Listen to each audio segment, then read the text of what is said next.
Work for Europe. Let's go. How is that possible? Where is Matt?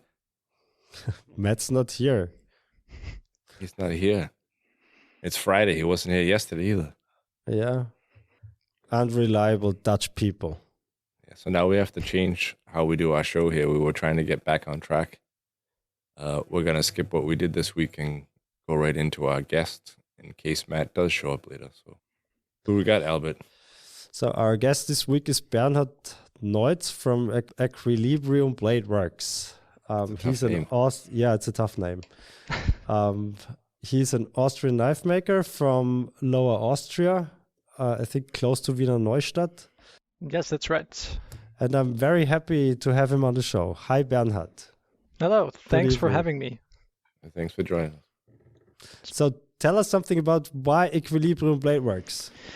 Well, other than me being a pretentious douchebag, now the name has some meaning to me because equilibrium basically just means balance.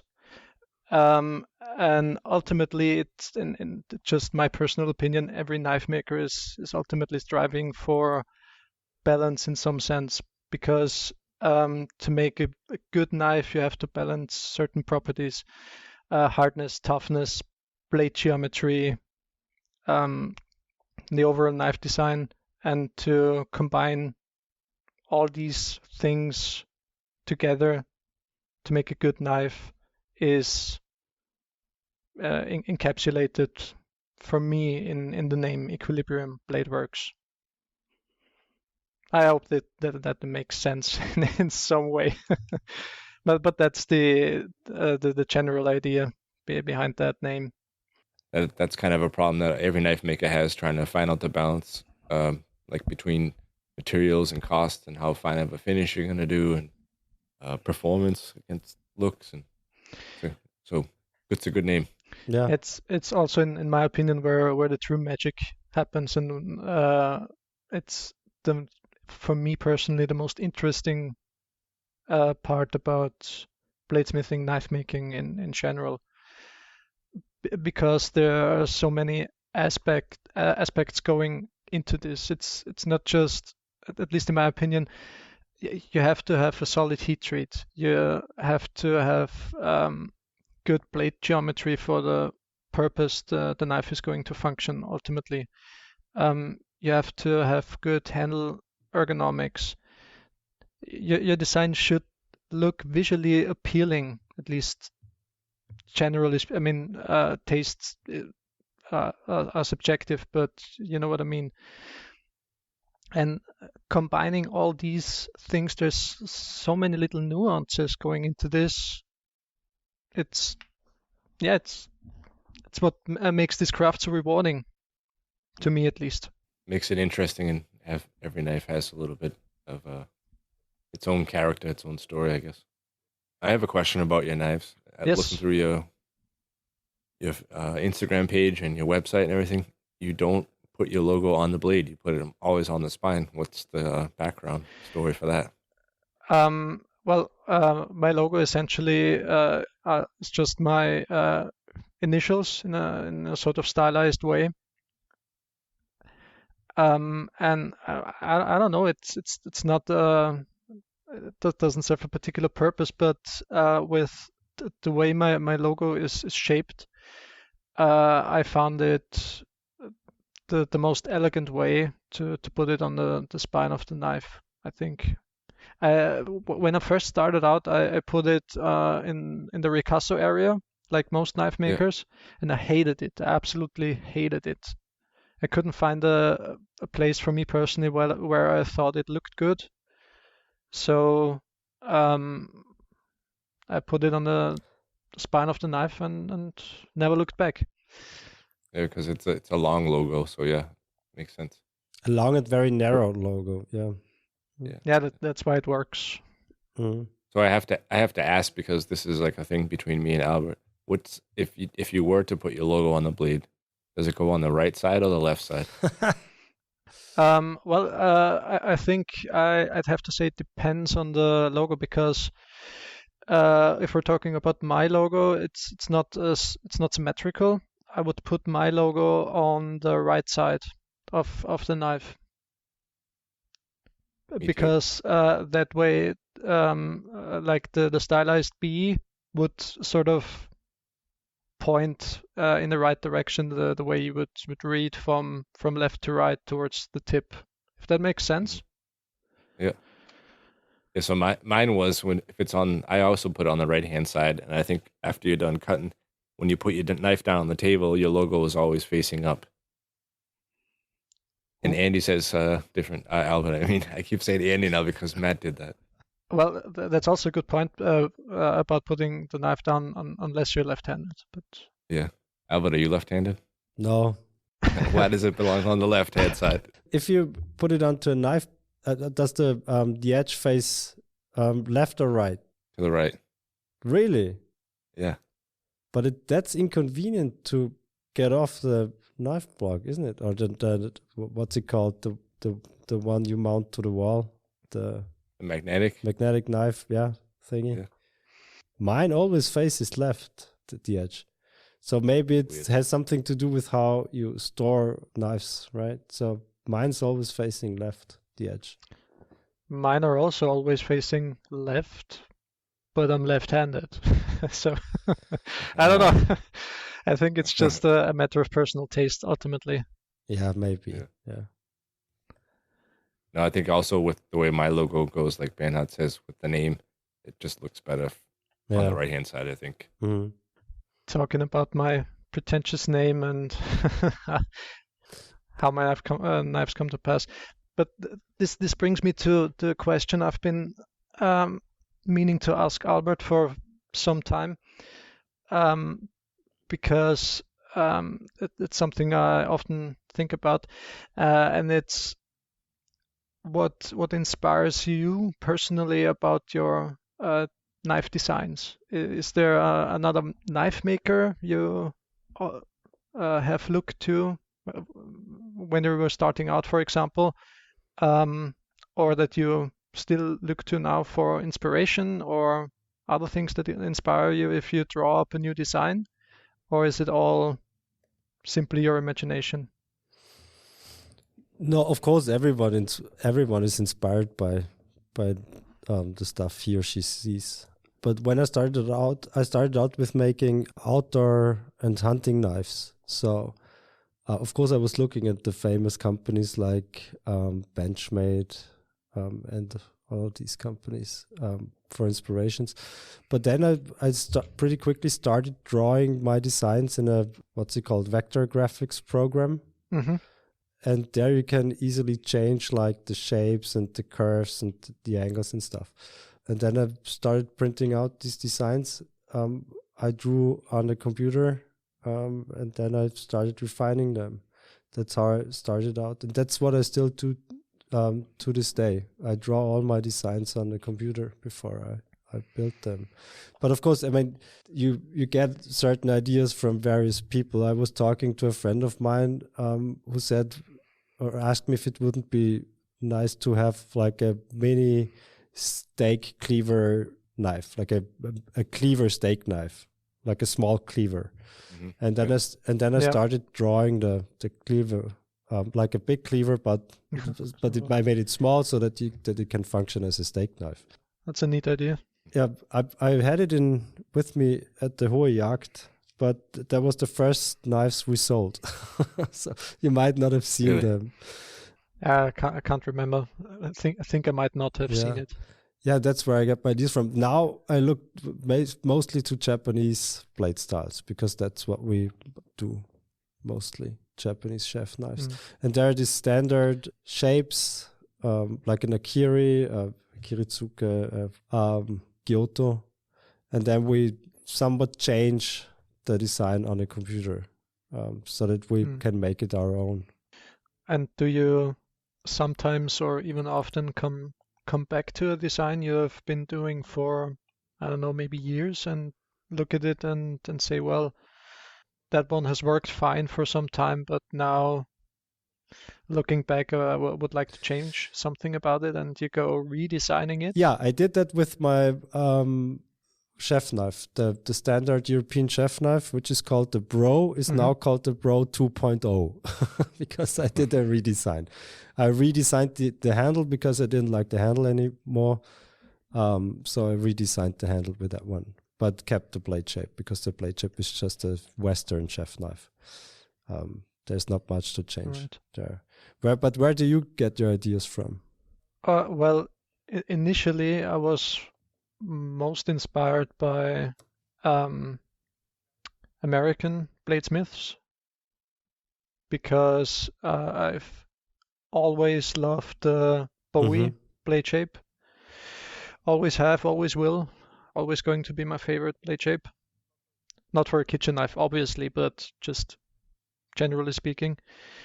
And they have some amazing makers over there. And one that heavily inspired me was definitely Nick Wheeler. I don't know if that name rings a bell for you. Yeah, everybody who watches YouTube knows Nick Wheeler. Yeah. Yeah, just wanted to say he has a great YouTube channel with great instructional content. He's very generous with his knowledge, and in my opinion, he's a robot because his fit and finish is just Immaculate. legendary, Yeah. and it's ridiculous. He was always a great inspiration for me.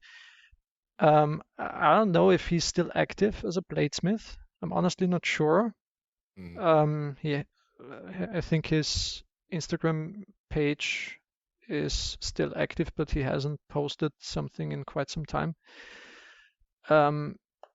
If he isn't, it's quite a shame, but yeah, I think he has inspired a lot of young knife makers with his,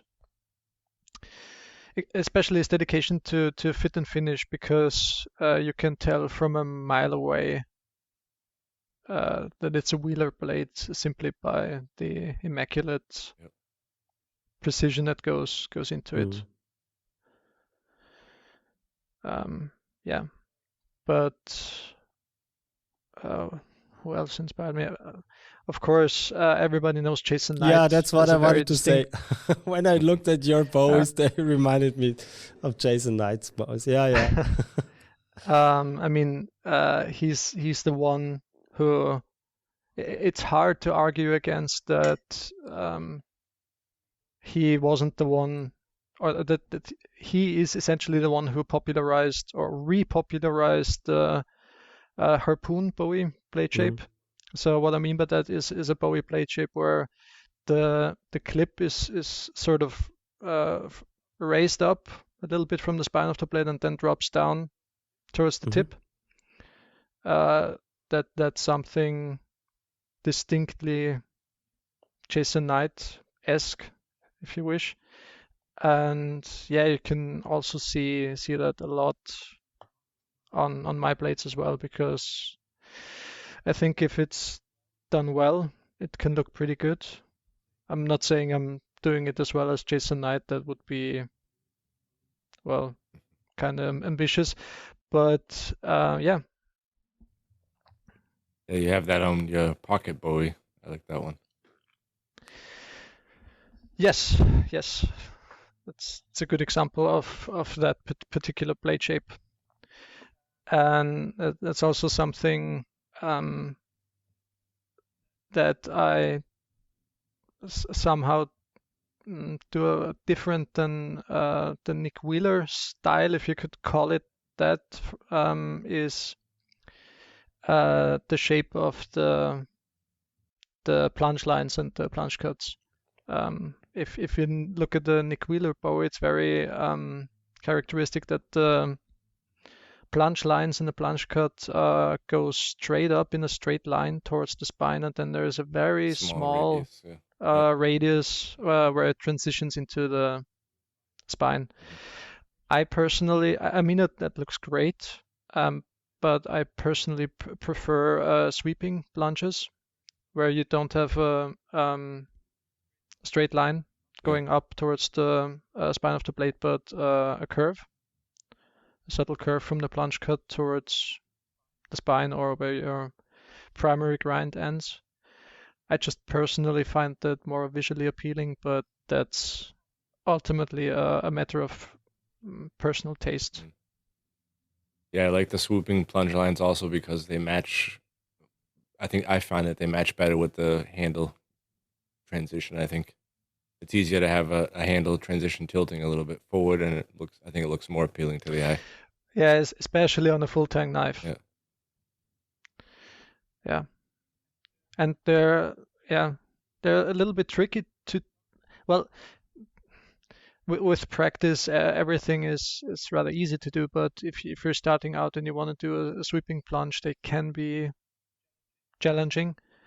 But what has helped me tremendously, and what might help someone starting out or wanting to try this who's listening, is if you want to do a sweeping plunge, don't think about putting the knife flat on your flat platen, but tilt it a little bit so you only grind with the edge of the platen, and think about slowly carving away the steel. It's easier to make a sketch and do a visual representation of this, but getting the idea of carving the steel instead of grinding. Yeah, so you kind of push the handle away from you just slightly, so you're only using just slightly. So you're only using the edge of the platen, and you're slowly carving away the steel. And the longer you stay on the platen, the more material you remove. Mm-hmm. The shorter time you stay on the platen, the less material you remove. And that way you can manipulate the shape of your curve on your plunge. It's of course it takes a bit of practice, but that approach has helped me a lot getting a hang of this. You know, when I do a sweeping plunge line, I like to almost have the tip of the blade almost completely finished, and then keep working that grind back towards the plunge line. Yeah, that's a good point. I also do that. I generally do that on most of my hunting knives. I focus on the primary grind and the blade geometry, and I keep about 1.5 to 2 centimeters back where my plunge cut is ultimately going to start. I keep that not ground basically, and I focus on the front of the blade, and I do the plunge cuts and the plunge lines and the transition into the primary grind at the end. Yeah. Because you can focus on one area and blend that with the rest of the knife. Then the next challenge is being able to do that with left-handed or right-handed, also equally as good. So you don't have one side with a sharp transition and one with a long sweep. Yeah. But if you work your way back from the front, you can match them easier. Right. Yep. So I find it much easier that way. Yeah. I think almost everyone does that. So you do mostly full tang knives, right? I'd say I do more full tang knives than hidden tang, but I also do a lot of hidden tang. All my kitchen knives, at least nowadays, are hidden tang. And I also do some hunting knives in hidden tang with a guard. What do you prefer, the hidden tang knives or the full tang knives?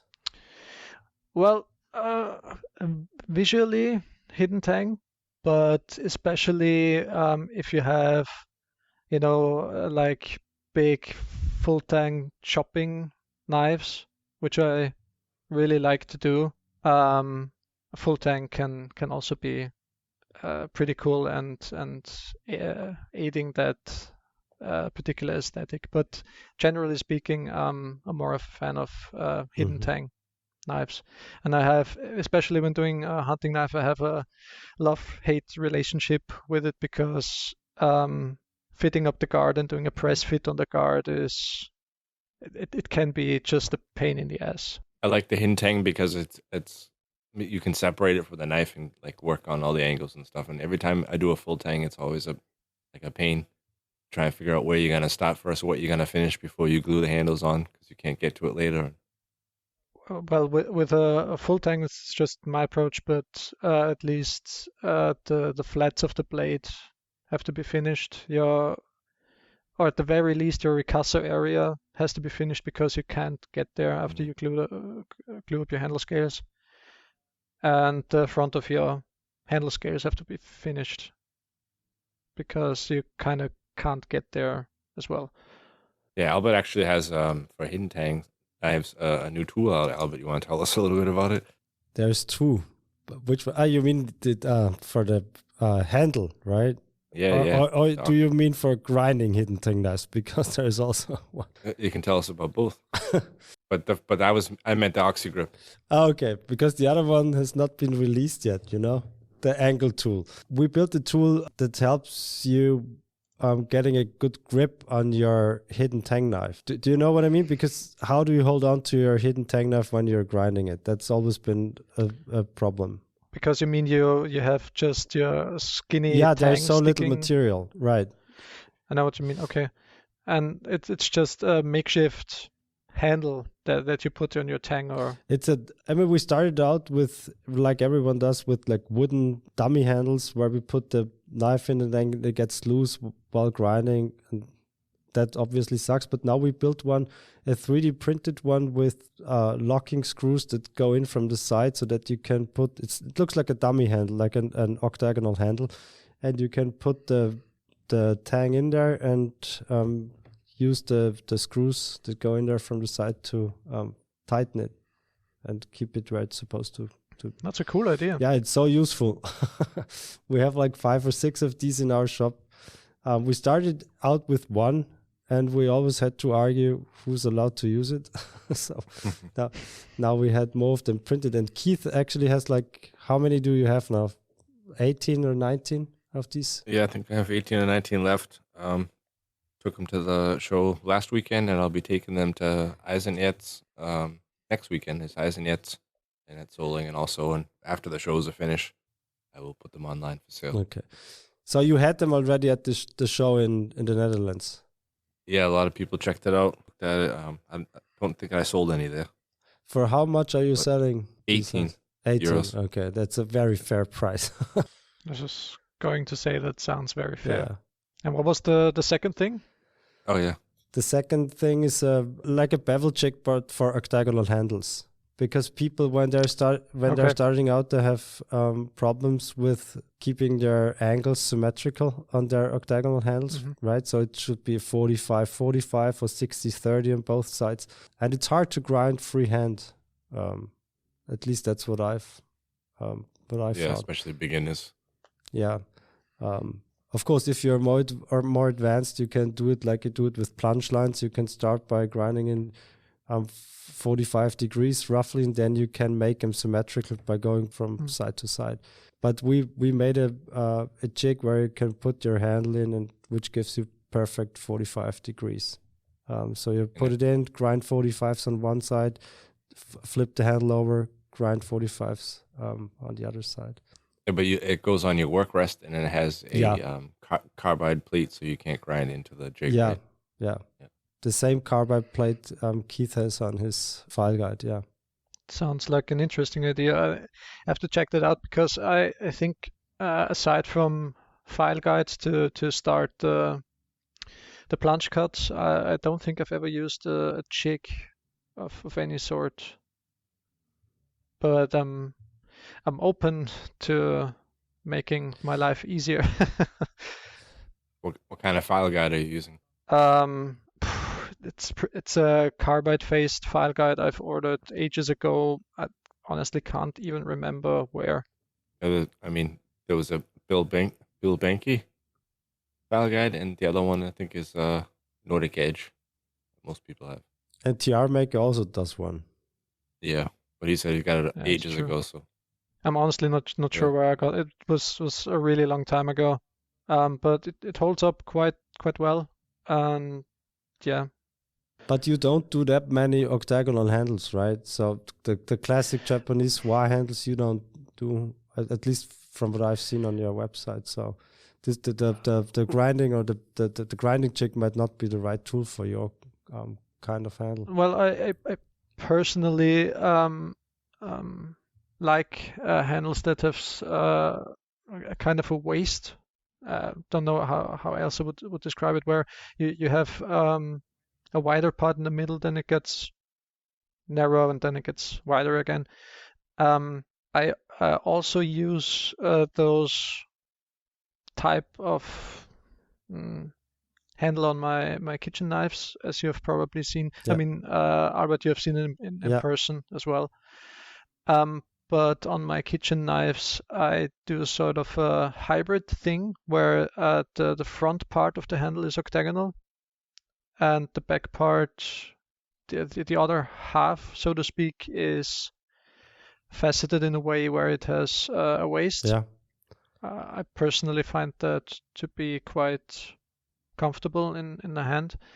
But I've also done the typical octagonal handle, which I think you've seen on the Hohe Jagd and Fischerei, where I've had this magnetic knife block where there was a knife set of 4 pieces.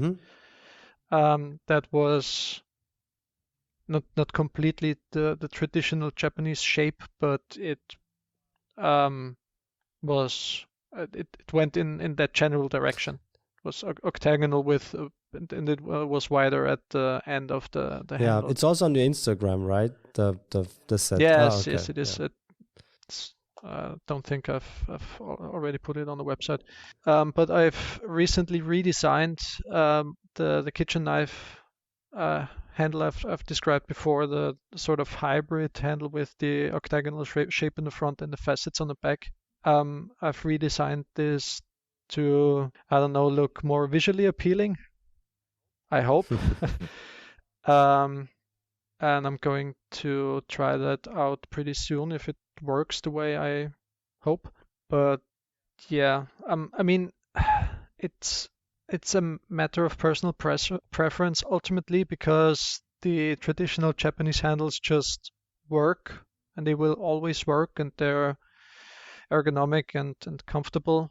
I'm not claiming to redesign the wheel, so to speak, but it's just my personal spin on how I do kitchen knife handles. Yeah, and experimenting with different styles of handles is always fun, right? I mean, that's what of we're course. here for. I think it also sets you apart from all the other makers if everybody makes octagon shaped handle. Yeah. Mm.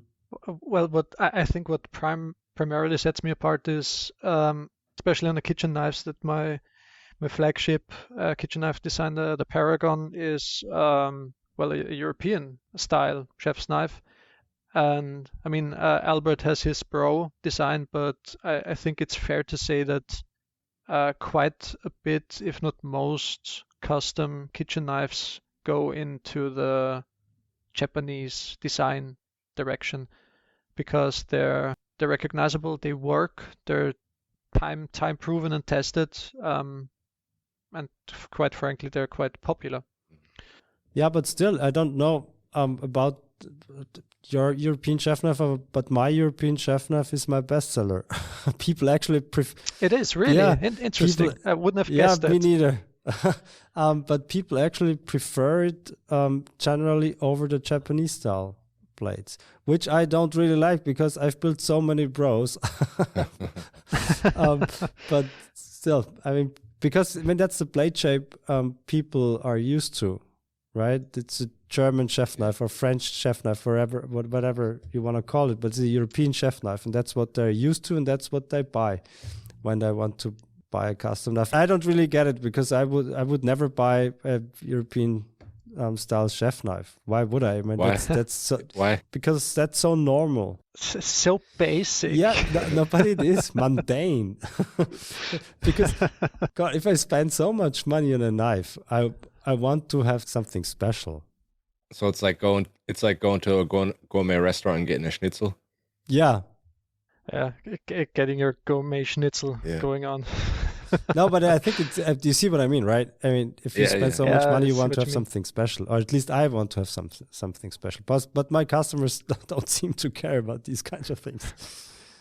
But I think it's interesting because I get your point, but I'm not sure the European, so to speak, style is um, the most common, at least not in the last I don't know 20 or so years, because even with cheap or cheaper knives, the Japanese style knives have been, at least in my opinion, massively popular. Yeah, in, yeah, definitely has. Also with production companies. Yeah, they Who become more popular. make them. I agree. Yeah, Yeah. Mm. they just make the Japanese style and then sell thousands or millions of them, you know. Yeah. Yeah. But I wanted to say that the shape that you were trying to think of, we would call that a Coke bottle shaped handle. When you said the waist and everything. Oh, that's good to know. I've learned a new word. So if you Coke bottle shape. yeah, if you look Because, yeah, it makes sense. if you look at it obviously. from the top, like the spine down, it's shaped like a Coke Yeah. bottle. Just personally think because the first knives I started out making were not kitchen knives but hunting knives, or just some truly awful Bowie knives, and I just always found these Coke bottle handles to be the most comfortable. Mhm. Also the most visually appealing, but that's sorry, that's also probably because I was influenced by Nick Wheeler and all these great American knife makers where these Coke bottle shapes Yeah. originated, in my opinion. At least they popularized it. No, it's a great shape. If you get the waist area in between Mm. index and your ring finger, it just helps you hold on, and you're able to index and you know where the blade is at all times. That's funny. That's exactly how I started with kitchen knives. I started by doing outdoor knives and hunting knives, and all of my hunting knives had Coke bottle handles. And then I transitioned to chef knives, and I put Coke bottle handles onto my bros. Because I always thought they're super comfortable, like just like you did, right? So You still do that, or you when I do a custom have moved when away? I do a custom order, I do that. When we do classes, I don't have time to do like Yeah. six Yeah, Coke that bottle makes handles. sense. Yeah. That makes sense. So when we do classes, we do a handle that is narrow at the front, thicker in the middle. At the end, it gets thinner again or narrower. So But I think it's interesting. I think a lot of knife makers start out making just general EDC, hunting, outdoor, what have you, knives, and then they sort of, I don't know, graduate to towards kitchen knives, because I personally think that kitchen knives are the most difficult knives to do well. You can get away with more stuff when doing an outdoor knife than you can with doing a kitchen knife, because things like blade geometry and how the knife is designed, the position of the handle in relation to where the tip is of the kitchen knife really matters, and it instantly shows when the customer is using the knife the first time if something is off. Mhm. That's not as glaringly apparent with hunting or an outdoor knife, if that makes any sense. no, I completely agree. I Yeah, mean, definitely. yeah. So outdoor and hunting knives are way easier to build. I mean, take a look at heat treating, right? So if you have thicker material, warping is not that much of an issue. But if you have Yes. like a thin, like a 2 millimeter or 2.5 millimeters chef knife, warping can be an issue, right? So Absolutely. it's harder to build a proper chef knife than to. I mean, generally speaking, of course, if you Kyle Royer. And a hunting well, knife, that's it's also very complicated to do. But generally speaking, a hunting or generally a speaking. bushcraft knife is easier to build than a chef I knife. think Carl Roy's very distinctively on one side of a spectrum, which is hyper Yeah, hyper custom. So I don't know how else to describe them. yeah, but that's what I meant when I said generally speaking, Yeah, because there is outdoor and hunting I knives that are agree. super complicated to do. So, but in general, He's another guy is super impressive. The stuff he does is yeah, it's on crazy. another level. It's from Yeah. another world. I mean, it's yeah, Amazing work. Gold inlaid double-edged sword with pommel with gemstone inlay and all that kind of bullshit. Fluted ivory mammoth handle yeah. with come on, it's ridiculous. Did you see the stone handle he made?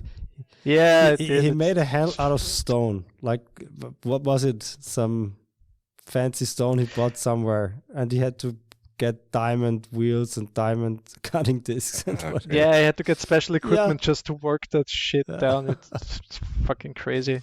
Also the mosaic patterns he does. Yeah, it's amazing. Yeah. But you also started forging, right? Because when we first talked about you on the show, I think Ben Come On was on the show back then. Yeah, you were talking about the Hohe Jagdenfischerei, Yeah. and you said I recommended it to you, and Yeah. said I was a stock removal. Yeah, I'm maker. sorry. I didn't know that you started forging.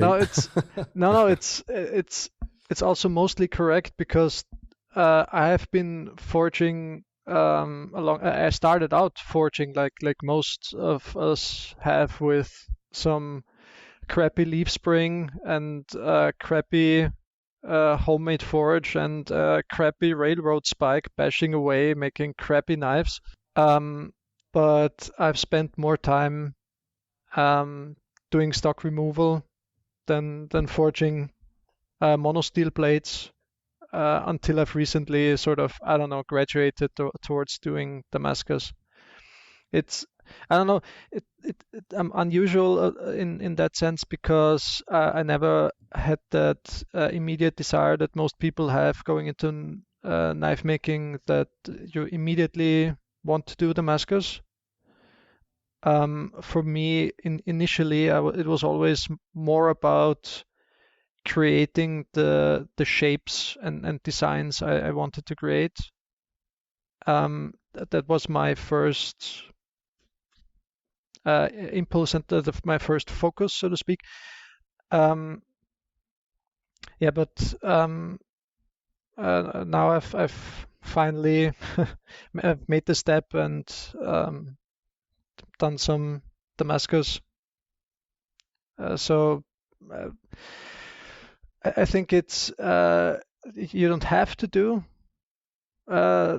Damascus in any sense. It doesn't make your knife better, in my opinion, but to be sort of competitive in this market, if you can call it that, you have to be able to do it. It adds a whole lot of more work to the whole process and more tooling and a lot more money. I think it makes more sense for people starting out to do stock removal and get comfortable at the grinder, get the muscle memory going. Yeah, because that's also where you are going to spend the most time. Yeah.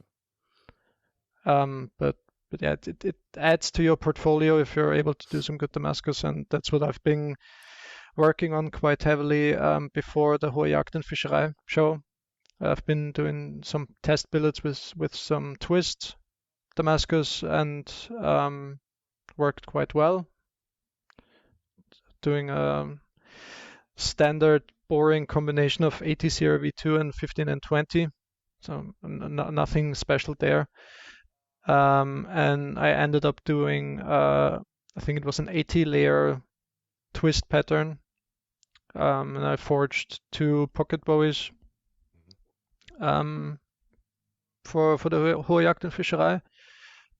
And yeah, I was quite happy with them for my first try. Really doing Damascus, I think they turned out quite okay. They sold at that show, so that was nice. Yeah, good. sign. And And I heard that you were gonna be trying out a new kind of steel. Oh yeah. Yeah. We've been talking about it. I've been late to the show, but I'm going to try some Apex soon because yeah, you only keep hearing good stuff about this deal from everyone basically. So yeah, it's about time. So And you plan we've been to do talking about it, but you gotta hit me up with some you, Apex Ultra. you plan to do a laminate, or you're gonna do a mono blade? Yeah, actually I do. Maybe we forge out some Damascus and laminate the Apex with some Damascus and see how that goes. Yeah, I think Albert will agree with me that I can recommend it as a laminate. It's a pain in the butt to sand. Yeah, But only as a laminate. but the next batch is gonna be 3mm billets also available. But still, All right. go for if you do Well- that, belt finish only. Well, it can't be worse than Magna Cut. No, it's not I've- worse than Magna Cut. Doesn't scare me. I've done my time with Magna Cut and it was just awful. I've made five. Yeah, it was 5 knives from Magna Cut. Hunting knives, or Yeah, it was. They're not on my website yet, I think, but they're on my Instagram. My Elysium Bowie knife. I've made 4 of those in Magna Cut, and I've made some sort of a little bit bigger outdoorsy camp knife from Magna Cut because the customer insisted. when you use the steel like that, do you mark it with Magna Cut on the blade anywhere, or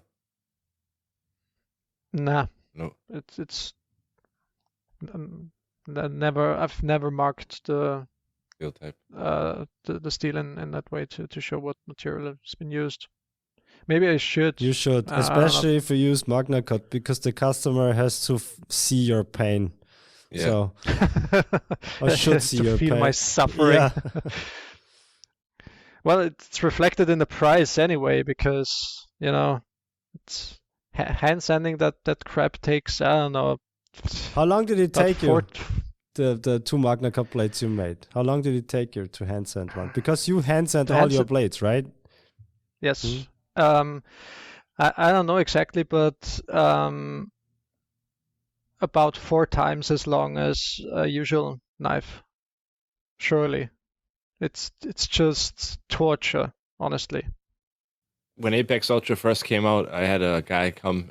He wanted a fillet knife. He's a fisherman, and then he brought a friend Yeah. with him, and we started talking. And then the friend wanted one too, so I made 2 blanks out of Apex Ultra, and then surface grind them down to the thickness I wanted. And I don't know, about maybe 20 minutes, half hour into hand sanding, I put those 2 blades to the side, and then cut one out of a 125 SC instead, and made new blades.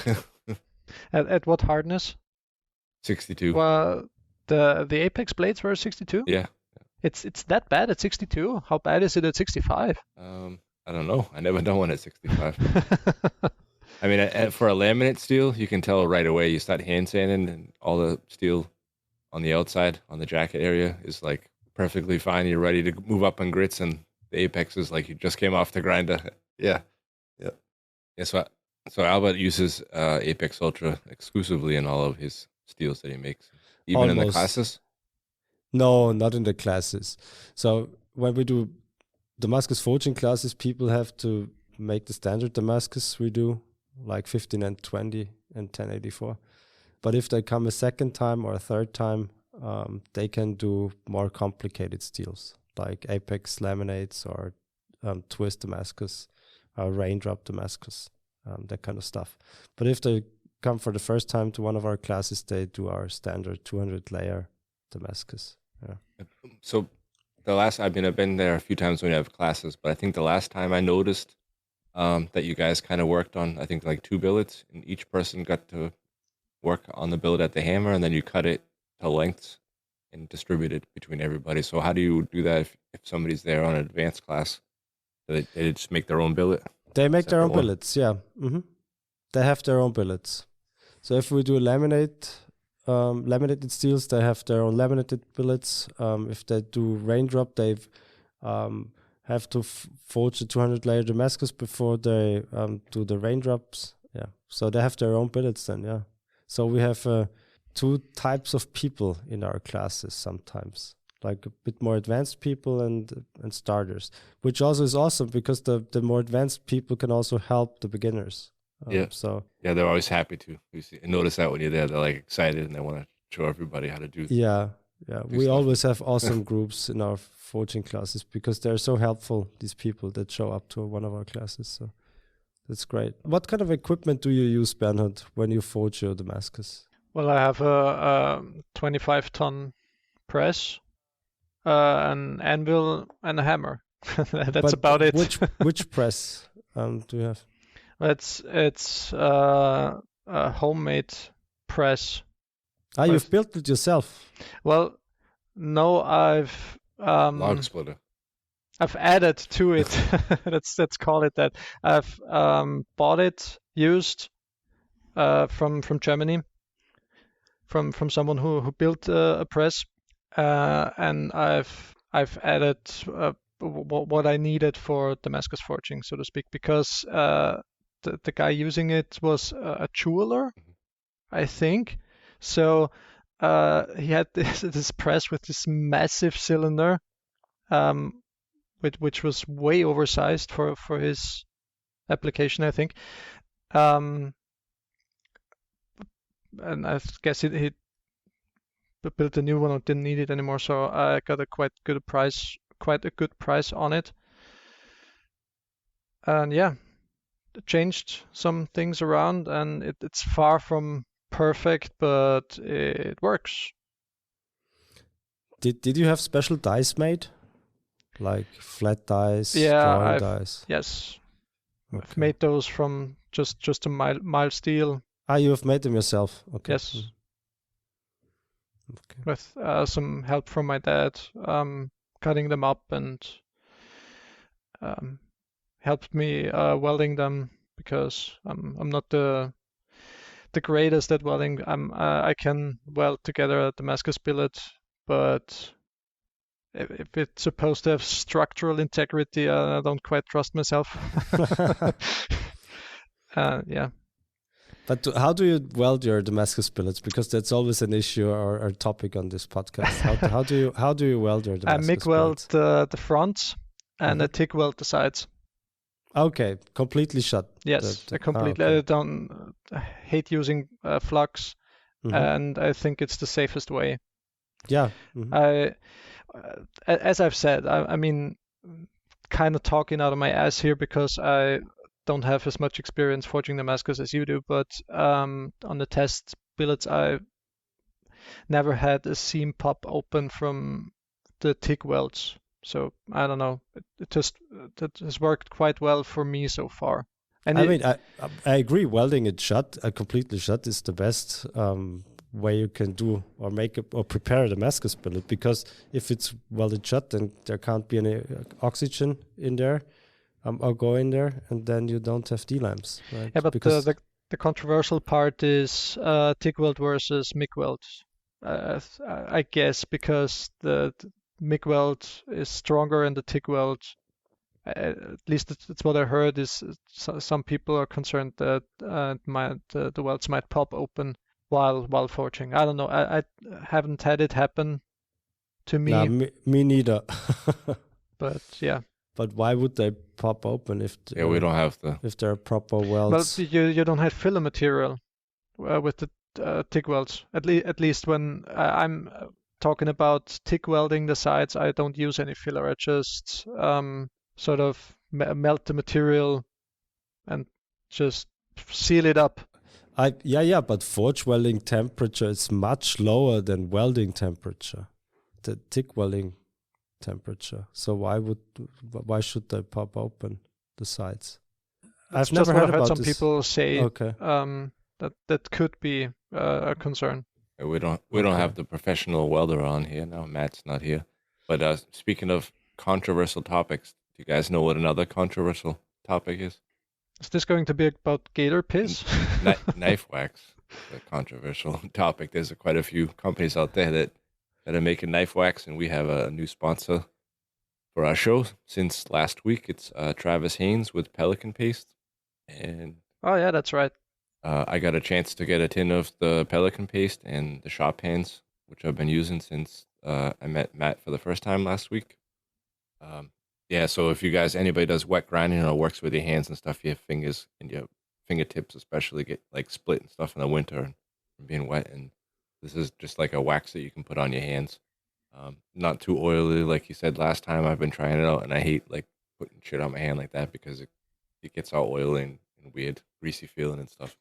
But no, stuff works great. And the Pelican Paste, I'm gonna try out on my next knife handle, and Albert's gonna get some when we meet up in Solingen, and we'll talk a little more about it. I'm very much looking forward to it. What kind of Pelican Paste did you bring? Like the hard one and the soft one and the shop hands? Or I got the hard wax and the shop hands. okay. Does he have? I mean, Matt, does he sell the soft one too? The soft version of the? I'm not sure if he has it. I think those are the only two that he has right now.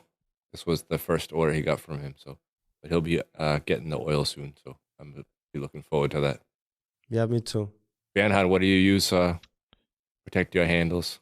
I use X-Wax, which I incidentally got from you, Oh. I think.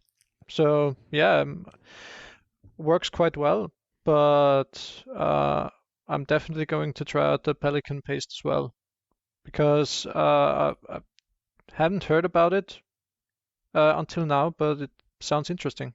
Yeah, it's a little bit different design. The hard wax, I mean, they have both versions, but for knife handles, I like the hard wax a lot better. That's why I can't wait for the oil to come out, because he's got the hard wax oil also. So it'll dry after a few days and get hard, and you can buff it out really nice.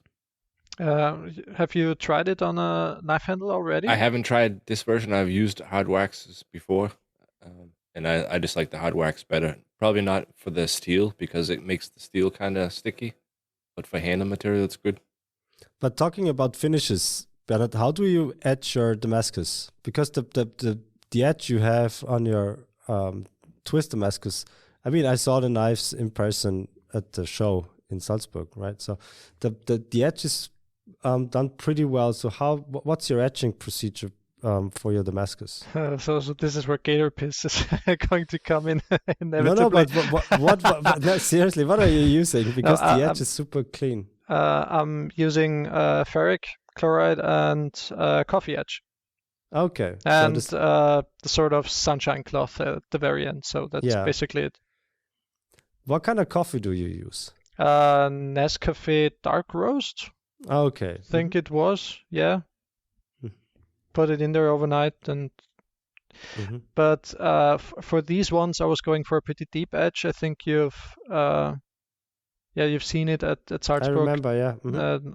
There was quite it was quite a deep edge, and I've done 5-minute cycles in the ferric, and I've done at least 5 to 6 cycles, and I've neutralized them after each cycle and used some 2500 grit paper to just lightly sand the oxides off after each cycle, and then I put them back in for the next cycle. And after the last cycle, I neutralized them, and then I put them into the coffee overnight. And after getting them out of the coffee, I just used some sunshine cloth. It wasn't the brand Sunshine Cloth. I used some similar product from 3M, but it's basically the same thing. It just needed a little bit of polishing, and then it was good to go. The coffee edge was quite good, quite durable. And the 15 and 20 didn't have a lot of yellow color after the coffee edge. It was quite clean, actually. So worked like a charm.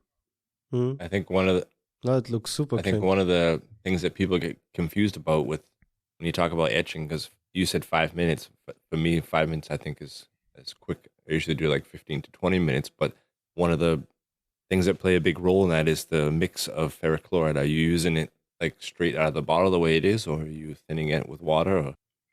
Yeah, I'm using a 4-to-1 mix, Mhm. I believe. Yeah. And in total, it was about 25 minutes in the acid, but it was just 5-minute cycles of a total of 25 minutes. It's just my opinion. If I do an acid wash finish, which I'm sure you have seen on my website because I've Yeah. done quite a lot of acid wash finishes. I use the same process because, in my opinion, the edge, especially on an acid wash, gets more even if you do it in cycles. So short If cycle, you take it take out, the knife out, neutralize it. yes, because on a Damascus knife, I don't know if you might get away with it if the edge isn't super duper even, but if you do an acid wash or a blacked out finish, I don't know, and your steel and your edge comes out blotchy, it just looks crappy. Yeah, it looks horrible. It Yeah. looks Mm. just shit. So an even edge is yeah, it's really important for these kinds of finishes. And the most important part, in my opinion, is prepping the knife. And I know you've had a lot of people on the show who are way more knowledgeable than me, but I think they all said the same thing, basically, that you have to prep the knife properly before putting it into the edge. So in my experience, acetone is not a good idea generally because it can leave some residue on the blade and it can make the edge be blotchy and ugly. Mhm. So I personally just use some window cleaner with some ammonia in it, and that works pretty well for me personally. So no brake cleaner.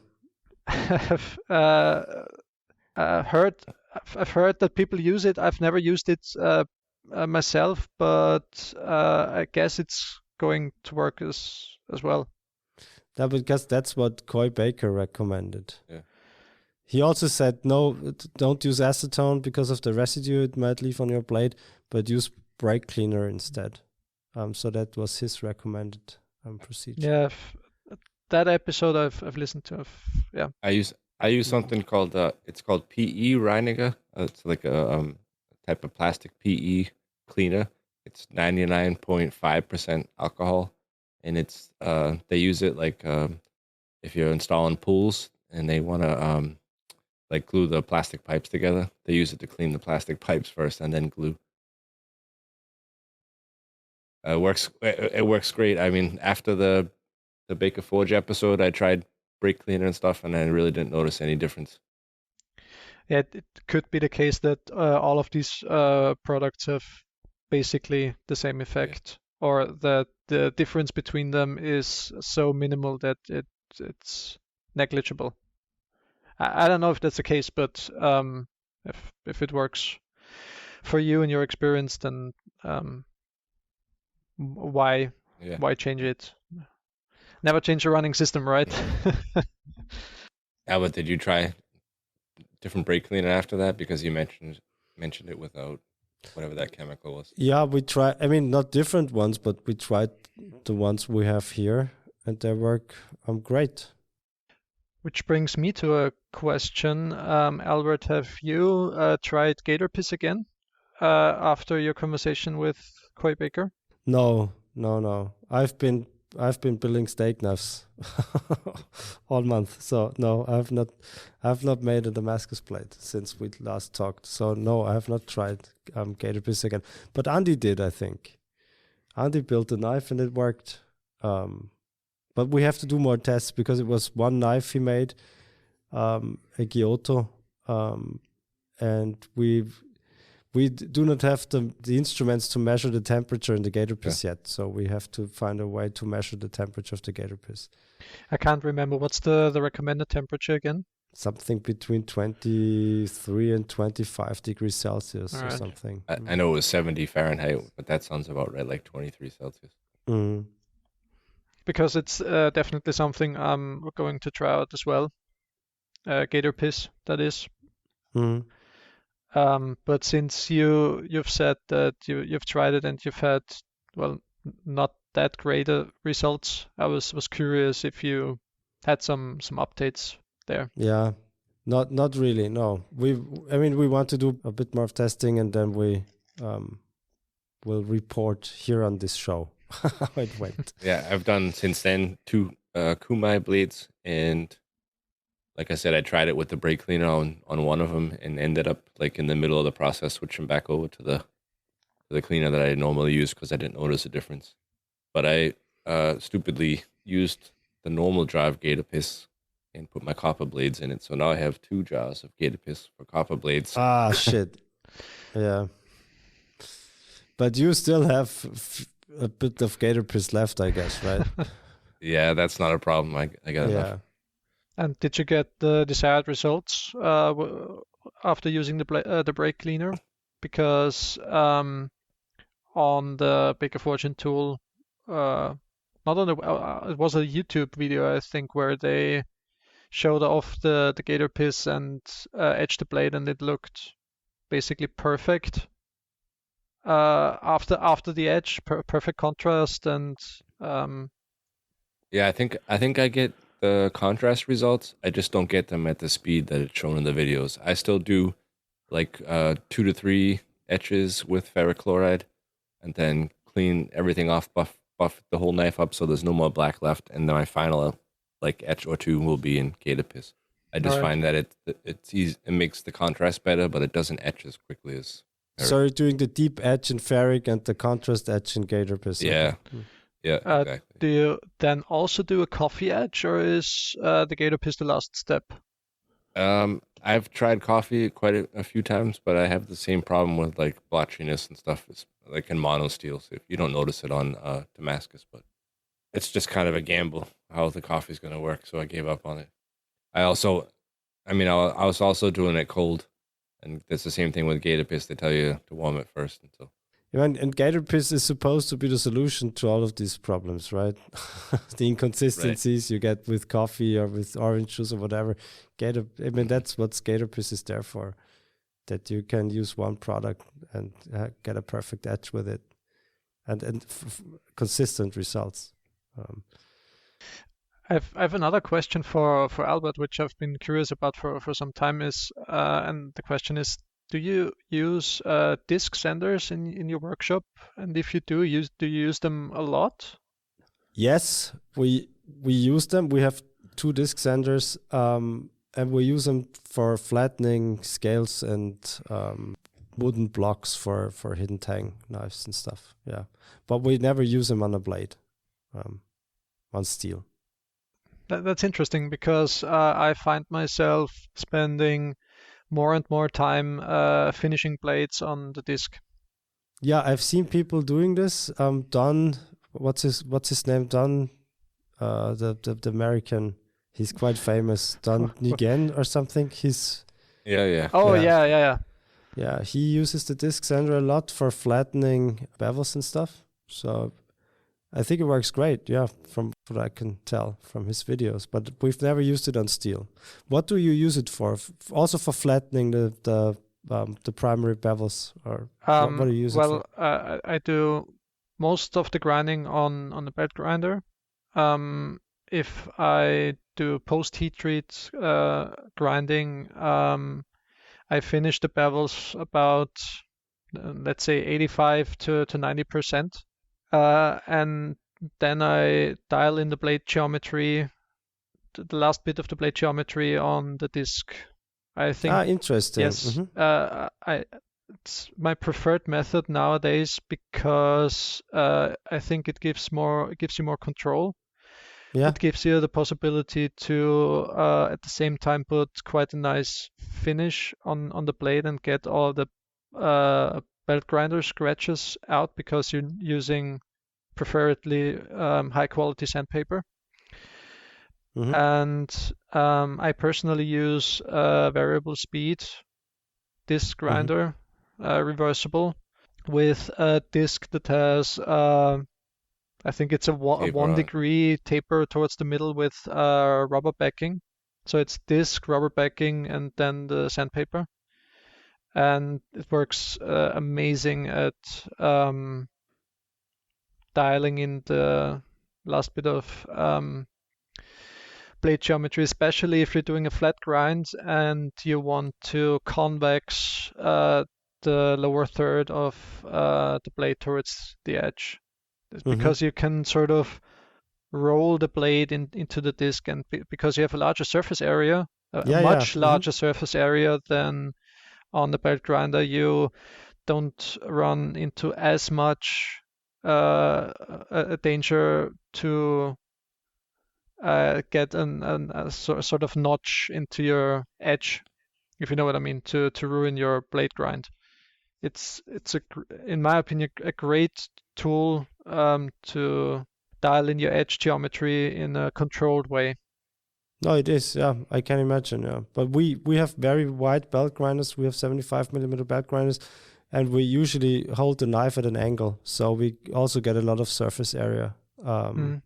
on the flat platen or the leather platen or whatever we use. Yeah, but it makes sense. Yeah, because of the large surface area, which is very flat on a belt grinder, on a disc grinder. Yeah, makes sense. Do you use a rotary platen on your belt grinder to convex blades and stuff like that? Yeah, we have the one from what's his name, Alex Danchel or something from Instagram. Do you? Yeah, it's the same one I got. Yeah, with that one, which is very nice because you can rotate it and you have different belt tensions on one platen. As a more or less of a convex, basically. Yeah, exactly, and you can adjust the belt tension. Even That's so. nice. Mhm. Yeah, I think there's four different surfaces. Mhm. Do you know the one we're I talking about? personally don't know this one, but I'm guessing it looks like most rotary platens do. So you have Mhm. Yeah, four and, wheels. and the belt on it is grooved, so it helps you keep the tracking Oh, that's nice. in Mhm. in check.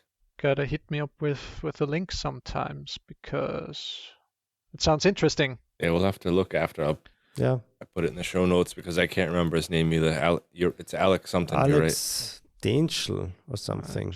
Let me check. You guys keep talking. I'm gonna check. Yeah, I'm gonna ask Bernhard before we started the show. We talked a little bit, and he mentioned a new law that was going to happen here in Austria about Oh boy. taking away some of our knife rights. Because I'd like to put this little bit of information in the show notes also, so people can try and combat this problem. Tell us a little bit about what you know and where we can go to. Well, I'm not an expert in law, but as far as I can tell, the law as it is being proposed is supposed to make public spaces safer by banning the carrying of knives in public All knives. transports, public areas, but it has some exceptions. So if you're a tradesman or a hunter or have any reason to carry a knife, I think you're exempt from this law. But it's still quite controversial.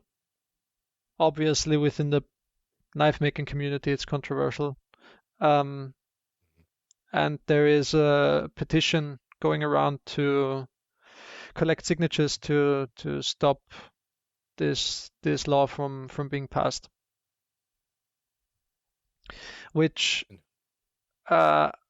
I think is a reasonable conversation to be had, because it's just my personal opinion, but if you want to ban knives to make public spaces more safe, you'd have to end up banning a lot more Ban stuff. screwdrivers, ban Exactly. everything. Yeah. You're gonna have to ban the tool aisle in the Home Depot shop, basically, because screwdrivers, axes, hammers, wrenches, what have you. Yeah. If you want to hurt a person, you're gonna find something to hurt that person. Yeah, I mean we've seen kind of the same kind of thing going on in America with the gun laws and stuff. As soon as people know in Austria that nobody, no shop owner, no people on the street will have any kind of way to defend themselves, it's like open game for everybody. All the people who are gonna illegally have a gun or illegally have a knife that want to use it on you know that everybody else in that area doesn't have anything like that, so they got nothing to fear. Yeah, I mean, I don't want to start a gun debate here, far from it, but it's even more an interesting topic because a knife is the primary function of a knife is not necessarily to hurt someone. It's a tool to cut your food, to cut parcel, to cut paper, what have you. Of course, you can hurt someone with it, obviously, but it's not necessarily the primary function of this tool. With a gun, you could argue that the primary function is to hurt someone, but that's a whole nother topic. Essentially, the only thing I'm saying is that I don't think knives and guns are even in the same realm. Yeah, it's a lot more reasonable to carry a knife. I mean, anybody who's got kids, you're bringing snacks with you everywhere. You got to cut the apple somehow. If you're gonna go for a hike and you want to take a picnic with you or something, I mean, everybody uses a knife for something. And my next question would be, as a tradesman, like I am, does that mean I have to be in work clothes for that knife to be legal, or if I'm? Well, that's a very interesting question. I'm not sure I can answer that. Maybe I think if hypothetically, if that law gets passed and you get stopped by a police officer and that police officer sees you with It's a all up knife, to them. It's their judgment. Basically, I would imagine. So if you can reasonably get them to believe you that you're a tradesman and you have this on you because you need it for a certain job, then you should be good. But I don't know. Also, it just to add to this, it specifically says that it's not prohibited to transport knives in an enclosed, box or whatever have you. So if one of us is driving to a show with his car full of knives, you're not doing anything illegal, essentially. So you can transport them anywhere you want. Just to, I still think the law is ultimately unnecessary, but there's some exemptions built into it to make it at least more reasonable, if that makes any sense. But I don't think it's going to do what it's supposed to do. It's a reactionary political measure, in my personal opinion. I think one of the other exceptions was to have a gun permit, which Albert was Yes. trying to get. Yes. Did you get it? Yeah, sure. On Tuesday. Yeah. I've tried many times. They won't allow me to because I'm not an Austrian citizen. Yeah, you should become an Austrian citizen. Why aren't you an Austrian citizen? But here's what this law is about. I mean, you're not allowed to carry a knife in a way that you can quickly access it. I think that's what the law says. That's essentially it. Yes. Yeah. So of course you're allowed to transport it in your backpack or in a knife bag in your car or whatever. But here's the thing: when I go, that's the beginning of it. That's just the beginning. They're gonna no, my argument is completely different. If I go to my workshop, especially in my workshop, I need a knife that I can quickly access, right? Any other kind of knife I don't need, right? So I have to have quick access to it, because sometimes you only have one hand and you take out your knife and you cut up whatever, a tape or a wood or whatever you do in your workshop. So I need a a knife in my workshop I can quickly access. So, and here's what I would have to do. I would have to get rid of all my knives that are on my body, in my pockets, on my belt, put them into a backpack, drive home, and that's where I can get them back out again. I mean, that's ridiculous, right? Even with the gun permit? No, not with the gun permit. No. But without a gun permit, I would have to do that. So, and that's ridiculous for every craftsman, craftswoman, craftspeople that are working with their hands. Let them carry their knives, and also for every hiker and stuff, right? So when you're hiking, you want to have quick access to your knife to cut an apple, to cut some wood, whatever you want to do, right? So yeah, I mean, the other option would be to throw all your clothes away and buy lederhosen, then you can carry them all the time. Then I would have to have a shop lederhosen. Yeah. No, but I'm not a big fan of lederhosen in the shop. But that would be hilarious. Albert in lederhosen on the power hammer. It's awesome. Yeah. I'm gonna start selling shorts with lederhosen print, so it looks like you have lederhosen, then you can carry a knife. $1 Yeah, million good idea. Yeah.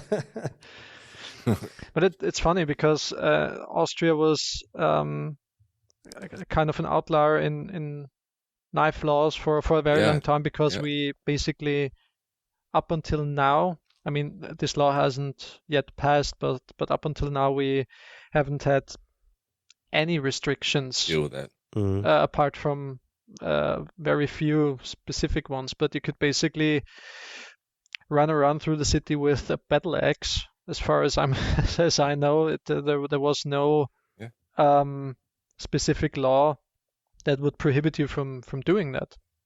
So we need to put this petition in the show notes, and everybody should go check it out and sign it. Do you remember who it was again? Where we can find that? I think it was Messerverbot - Nein Danke, and it was brought on by Lorenzi Stahlbahn. At least he was one of the people who started it. It's a very old family business in Vienna. They have a knife shop, basically. I think they have a few of them, 3 or 4. They do. I just know of the one in Siebensterngasse in Vienna. So for our listeners, that was obviously a German website, but I guess for the people that it's going to affect would be Austria anyway. So Austria, everybody should go on and check it out and read through it, sign it. I mean, the listeners should know that there's an election coming up in Austria. So there's an election happening in September or October, I think. They want to do something now about these knife stabbings that are happening quite frequently. So it's what we call in German Anlassgesetzgebung. So something's happening, an election is coming up, so you have to give... It needs to be addressed now. Yeah, you have to give the people the impression that you're doing something about it. So, reactionary legislation would be a somewhat decent translation, I guess. Yeah. To call this. Well, it's exactly that. And I'm not a political expert, but I think it even if it passes, it won't help much. I don't think either. No. No. I mean, it might help the party or the parties involved to get re-elected, but it might not solve the problem. So. Oh, it's not going to solve anything. Nah. And it's not going to get them re-elected. So no one cares about this knife law. I mean, except knife makers. Yes, of course, except from us. But nobody else really cares. But it opens up a interesting conversation about how people in a society, what the relationship of that people in the society is to that tool, because a knife is a tool at the end of the day. And if you have a healthy and respectful relationship with that tool, I think that's the best part the best way to go about this topic, because if you teach a child how to be respectful with a knife and how carrying it is a responsibility, and that you can obviously hurt yourself and other people with it. It's the best way of tackling this, let's call it perceived issue. I agree. Yeah. Mm. But it's just Yeah. typical political strategizing at the end of the day. So I bought my daughter her first knife when she was 4. I bought her a Mora kid's knife. Do you know this yeah, Mora that's knives? the ones Yeah. that don't have a tip, the right? rounded tip. A rounded tip. Yeah, Pink. In pink, of course. sure. Yeah. Yeah, sure. Extremely sharp. And I bought her gloves so that she won't cut herself. But then I was teaching her how to use a knife. And she loved it. And Yeah, of course she does. she ended up doing her internship in my shop. So she even built her own knife. So That's awesome. Yeah, but yeah.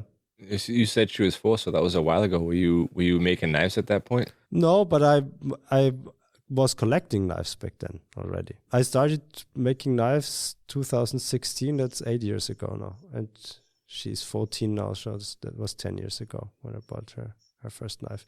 And as I said, she ended up doing an internship in my shop, and we've made a knife together. So which she still has, of course. So That's really awesome.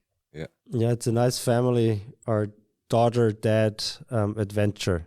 Doing something together because she hates hand sanding, like all of Yeah, us like do. everyone does. It's interesting because with hand sanding, sometimes on some days, if it's not Magna Cut, obviously, I can get into some like Zen state and somewhat enjoy it even because it has some meditative quality to it. Mhm.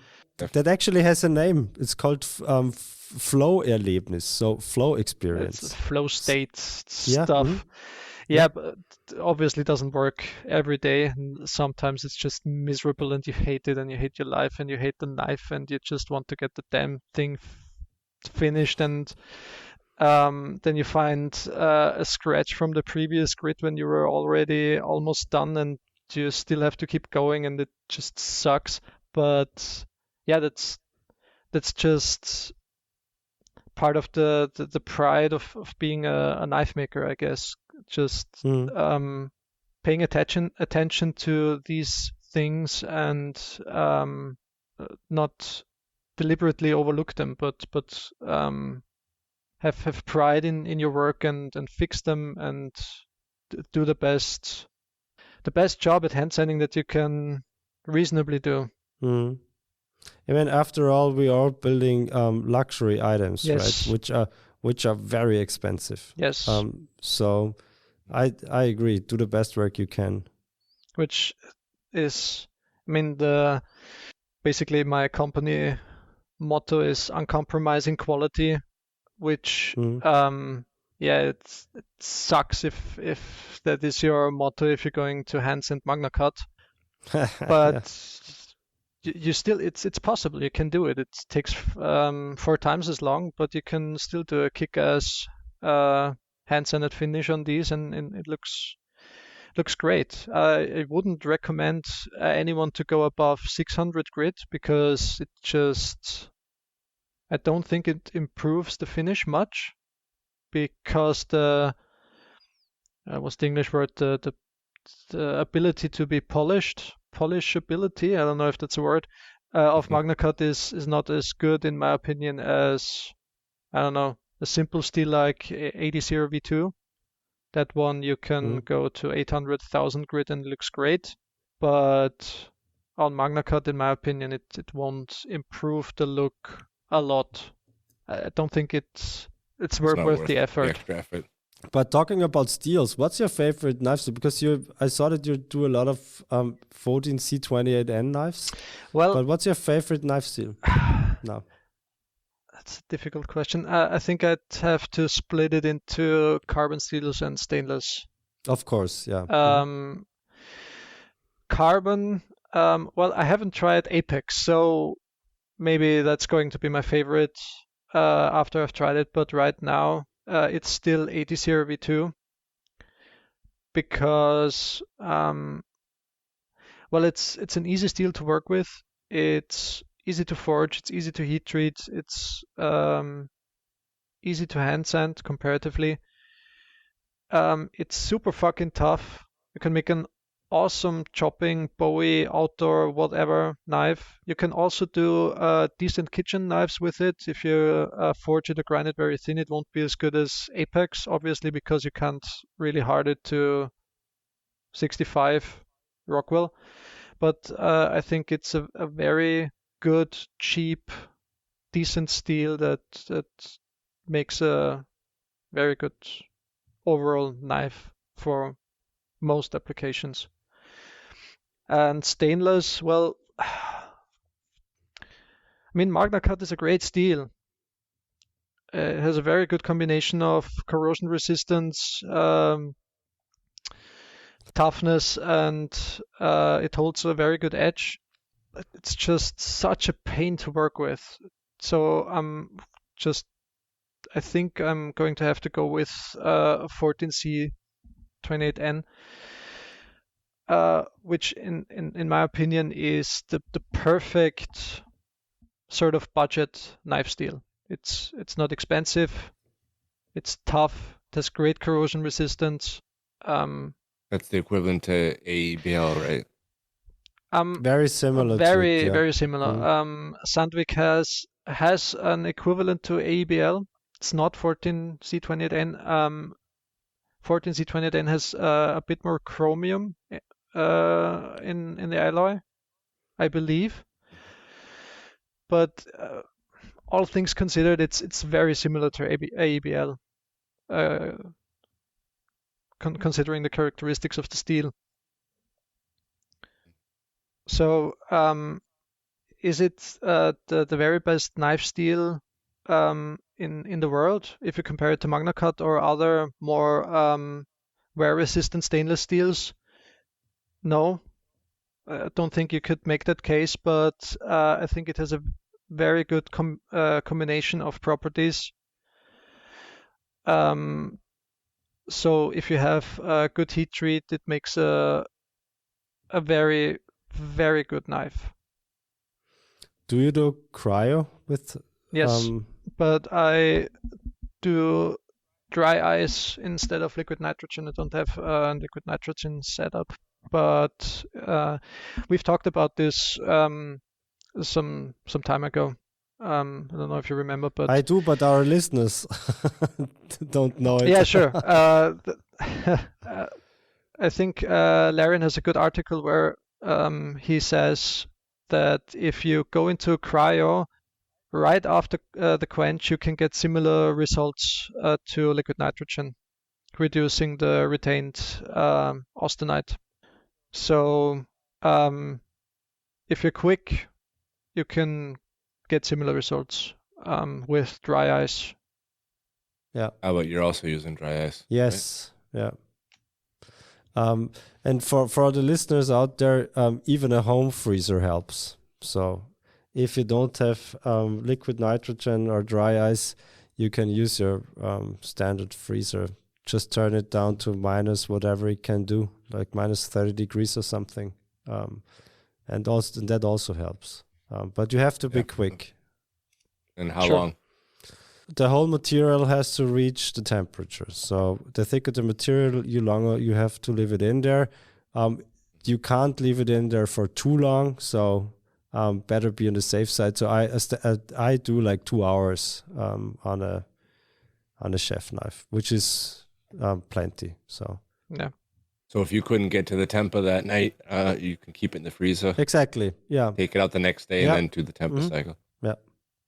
Yeah, it's just about reducing the retained austenite, and I think the best you can get is 8%. I think that's also in either in Knife Engineering by Larian Thomas or in one of the articles of Knife Steel Nerds. And like Albert said, freezer helps, obviously, but you won't get the same reduction in retained austenite as with liquid nitrogen or dry ice.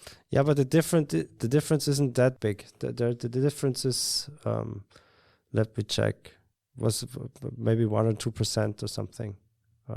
So it's not too bad. So if you have a home freezer, use it. No, obviously it's not the bad. This is cryo, in my opinion, is just in parentheses getting the Fine tuning, last getting last percent of performance out of your knife steel. It's not necessary in any sense of the word, in my opinion. If you have a good heat treatment and you don't do cryo, it's still going to make a good knife. It's just going to get a bit more hardness and a bit more performance out of your knife if you do a good cryo as well, which it's a different conversation if it's truly necessary. But I think every knife maker wants to do the best heat treatment, and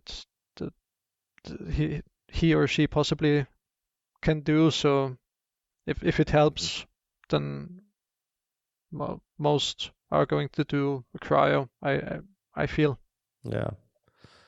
So dry ice is 90% Martensite, and the freezer is like 85 or something.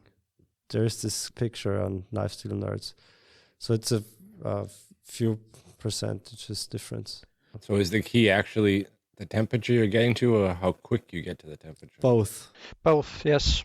So you have to be quick after your plate quench, and the lower the temperature, the better. But as far as I remember it, and correct me, Albert, if I'm talking out of my ass here, but if you have a liquid nitrogen setup, you can take more time because the temperature is so low that the transformation can also occur if you the full transformation can also occur if you put it in, I don't know, half an hour later. That won't work with the freezer or with dry ice. Mhm. I'm not sure if half an hour works, but yeah.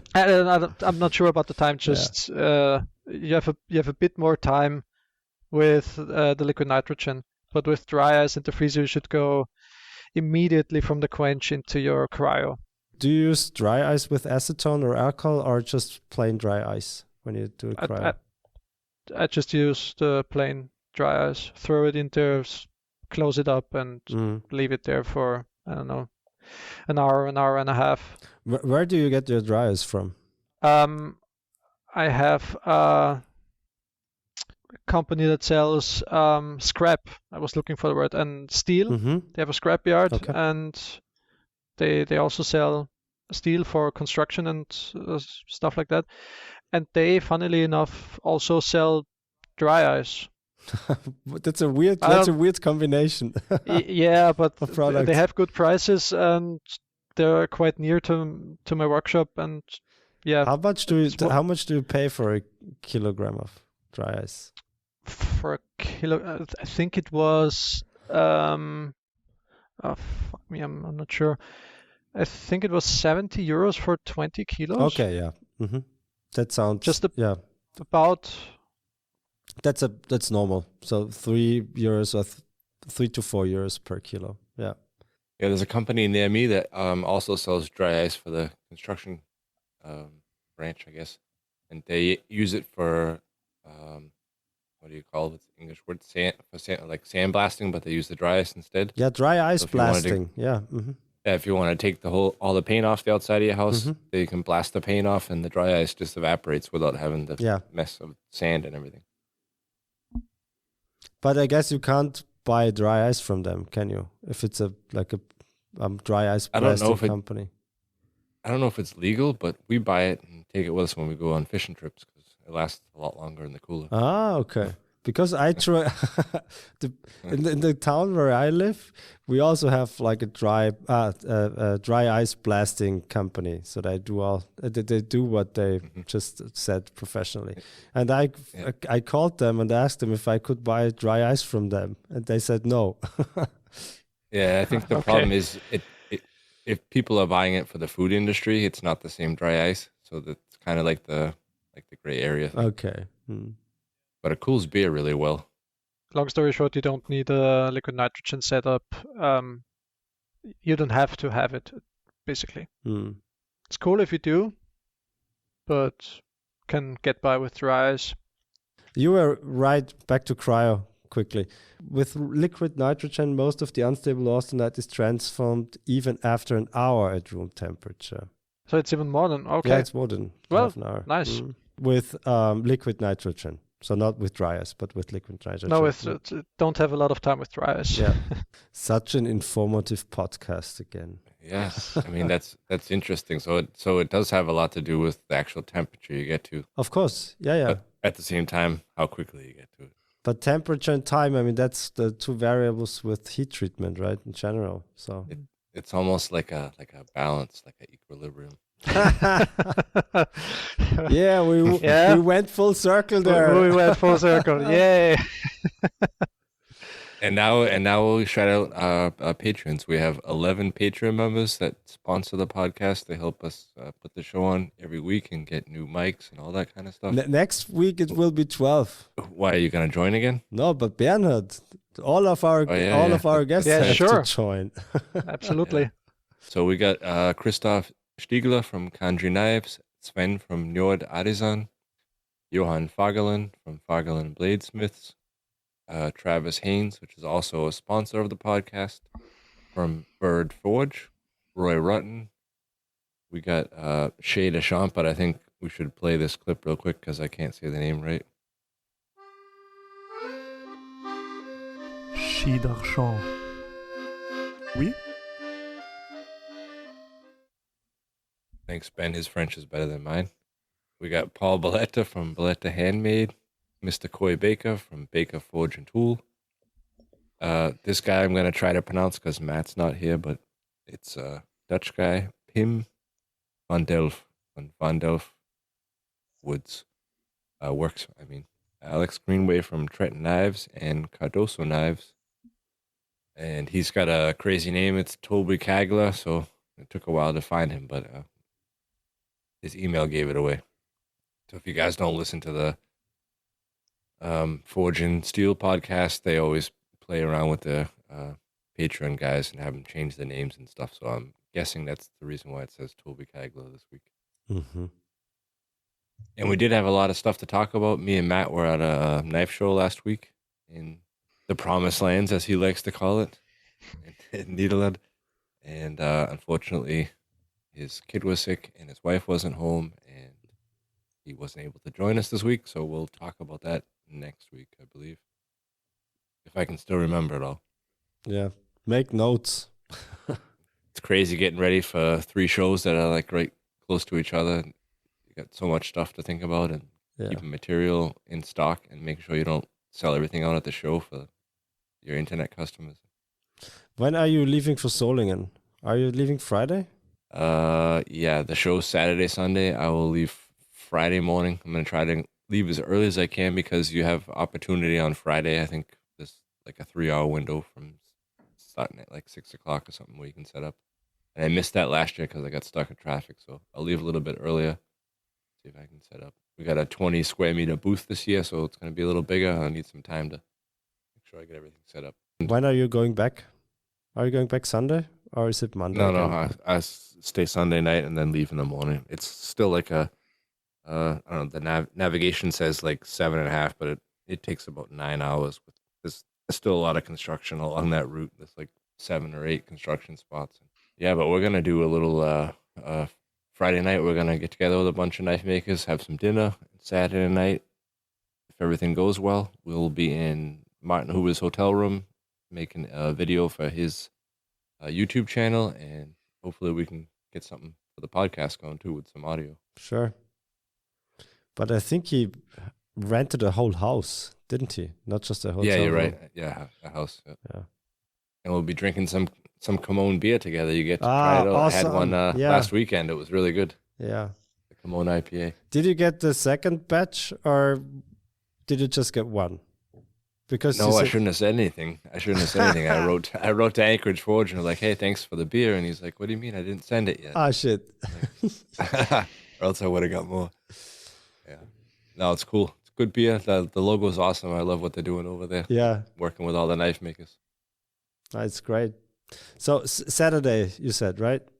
So Saturday. So we're will not be the- going yeah. to the conference dinner thing. Right. Yeah. Okay, good. That sounds like fun. What do you guys think? We recorded like 3 different times. We're at an hour now, and I think the last one was like a half hour, 45 minutes. And so we're probably almost at 2 hours altogether. No, we have to be because it's 11:30 and we started recording at, when was it? 9 or something. So, And Matt's still not here. yeah. Sucker. Yeah, these Dutch guys. What are they gonna do? Terrible. Yeah. Also, sorry again for breaking your podcast. Yeah, the first guy. I'm the first guy to break your podcast. Yeah. Almost successfully. but the fourth time it worked. Right. So, Fourth time's a charm. yeah. That's the saying, Yeah. right? So Bernhard, where can everybody find you? Where can we get your knives? And Well, the best place to find me is my homepage at equilibrium-bladeworks.at, or you can find me on Instagram on equilibrium_bladeworks. And yeah, if you wanna contact me, both work. yeah, what I saw on your homepage, I think there's only 4 knives available, so people got to be quick, right? Well, yeah, it's always after the Hohejagd and Fischerei show. I don't have much available, and the ones I do have available are, I think I've one kitchen knife left and 2 really big ass recurve chopping choppers. chopping blades that were great fun to make, but well, how do I put this?